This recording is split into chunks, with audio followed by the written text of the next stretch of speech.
You write, Nixon's impeachment involved a host of clear criminal acts. From slush funds to burglaries, there is still no compelling evidence of an actual crime at the heart of the Russian investigation.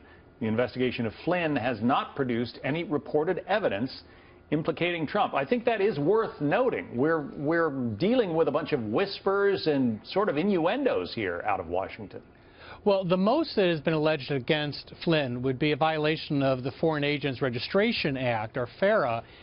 That's an act that is rarely prosecuted. There's only been a handful of prosecutions in the last 10 years. I think there's only been about 7 since the act was revised. The Justice Department has a long policy of seeking enforcement through administrative means, not criminal prosecution.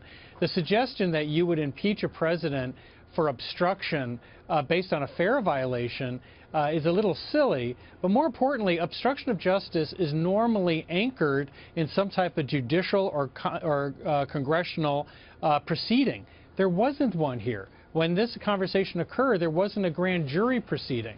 He also has to do an act that's called corruptly influencing, which is a sort of an odd term. But the president, at most, would likely say that if I did make the statement, I was expressing concern for a friend. He wasn't, on the face of it, necessarily corruptly influencing a pending proceeding. So if the president had said something like, drop the investigation into Mike Flynn or I'm going to fire you, would that rise to the level of obstruction? I think that would rise to the level of a potential impeachment issue. As you know, Richard Nixon had an impeachment count against him. Even if something is not actionable as a criminal charge, it can be a valid basis for impeachment. And that's usually how this works. You don't indict and convict a president in office. You impeach him first, and then you indict him. And by the way, that's no favor for presidents. It's the worst possible situation to be in. So, yeah, if he did something as gross as that, it would be grounds for impeachment. The quote from the New York Times, and again, we haven't seen the actual Comey document. Somebody read it to the New York Times, we understand, and the quote reads thus: "I hope you can see your way clear," the president supposedly said, "to letting this guy go, to letting Flynn go. He's a good guy. I hope you can let this go." That sounds like one friend kind of advocating for soft treatment of another. It doesn't necessarily sound, as you say, like some kind of criminal act.